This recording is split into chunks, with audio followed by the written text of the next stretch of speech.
Hello everyone, welcome back to the channel. I am Abdul Rahman, a student of BSc Nursing और आज हम बात करने वाले हैं एक साइलेंट किलर के बारे में जिसका नाम है हाइपरटेंशन। आम तौर पर लोग इसे हाई बीपी के नाम से भी जानते हैं। आज के टाइम में ये बीमारी बहुत ही कॉमन देखने को मिल रही है। पहले ज़्यादातर ये बीमारी ओल्ड एज ग्रुप में देखी जाती थी, लेकिन आज के टाइम में हमारे मॉडर्न एंड पुअर लाइफस्टाइल की वजह से काफ़ी यंग एजेस में भी ये बीमारी देखने को काफ़ी मिल रही है। तो आइए जानते हैं ये हाइपरटेंशन क्या होता है। जब हमारी बीपी लगातार नॉर्मल से ज़्यादा आने लगती है तब इस कंडीशन को हम हाइपरटेंशन या हाई बीपी कहते हैं।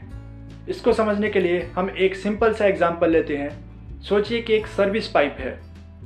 जब इस पाइप से पानी नॉर्मल प्रेशर पे फ्लो करता है तो इस पाइप में कुछ भी नहीं होता है, लेकिन जब इस पाइप से पानी ज़्यादा प्रेशर पे फ्लो करता है तब इस पाइप में डैमेज हो जाता है। बिल्कुल इसी तरह जब ब्लड हमारी आर्टरीज में यानी कि हमारी खून की नलियों में ज़्यादा प्रेशर से फ्लो करता है तो हमारी आर्टरीज की वॉल्स पे यानी हमारी खून की नलियों की दीवार पे ज़्यादा प्रेशर पड़ता है, जिससे कि वो डैमेज होने लगती है और आगे चलकर ये सीरियस कॉम्प्लिकेशंस डेवलप कर सकती है।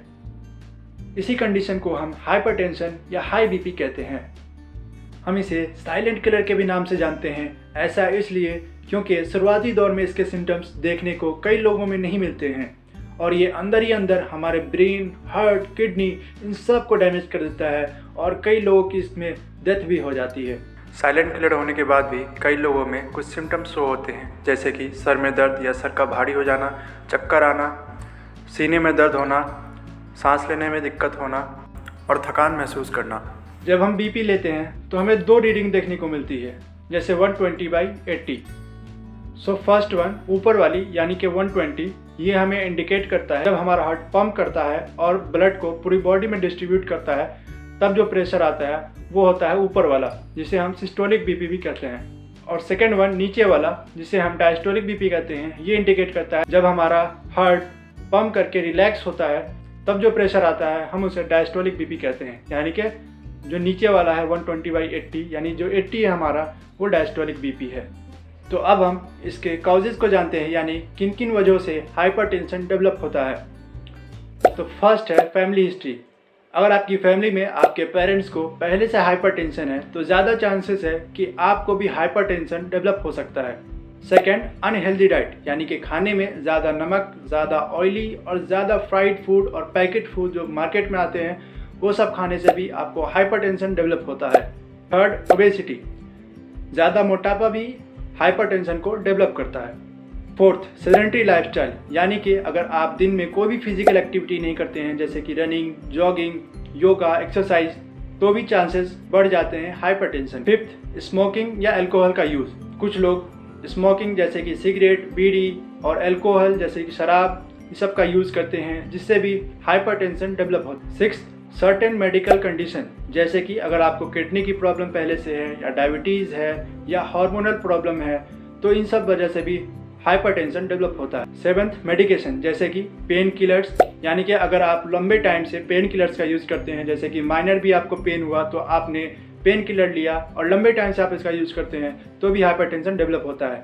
8, पुअर स्लीप, यानी कि अगर आप अपनी नींद पूरी नहीं करते हैं, रात को देर से सोते हैं तो भी हाइपरटेंशन जैसी कंडीशन डेवलप होने के चांसेस होते हैं। अब हम ट्रीटमेंट के बारे में जानते हैं कि हाइपरटेंशन की क्या क्या ट्रीटमेंट होती है।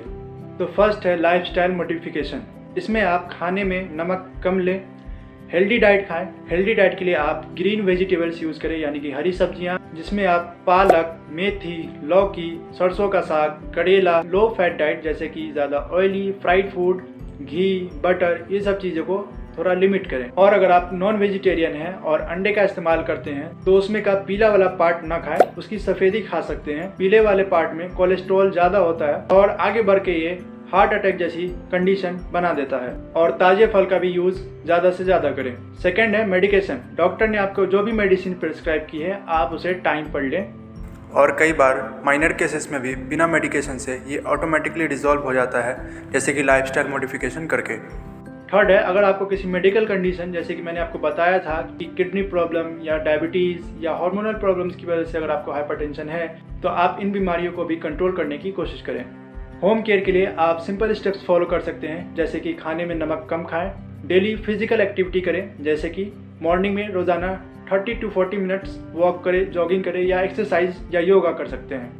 स्ट्रेस कंट्रोल करें, यानी कि अगर आप ज़्यादा तनाव में, ज़्यादा स्ट्रेस में रहते हैं तो इसको कंट्रोल करें। जैसे कि अगर आप अकेले रहते हैं तो अकेले में ज़्यादा तनाव फील होता है, ज़्यादा स्ट्रेस फील होता है, तो उस टाइम में आप लोगों के साथ जाकर बैठ सकते हैं, उनसे बातचीत कर सकते हैं, जिससे आपको बेटर फील होगा। नेक्स्ट है वेट मैनेजमेंट, यानी कि अगर आप ओबीज हैं, ज़्यादा मोटे हैं, तो आप अपना वेट कम करने की कोशिश करें, क्योंकि ज़्यादा वेट की वजह से भी, ज़्यादा ओबेसिटी, ज़्यादा मोटापे की वजह से भी हाइपरटेंशन डेवलप होता है। प्रॉपर स्लीप लें, यानी कि अपनी 7 से 8 घंटे की नींद को पूरी करें। स्मोकिंग और अल्कोहल को अवॉइड करें, यानी कि जो लोग सिगरेट, बीड़ी, तंबाकू वगैरह का यूज़ करते हैं उसको लिमिट करें। और लास्ट जो सबसे इम्पॉर्टेंट है कि डॉक्टर ने आपको जो भी मेडिसिन प्रिस्क्राइब की है, अगर आपकी बीपी कंट्रोल भी है तो आप बिना डॉक्टर से कंसल्ट किए दवा को बंद ना करें, ये डेंजरस हो सकता है।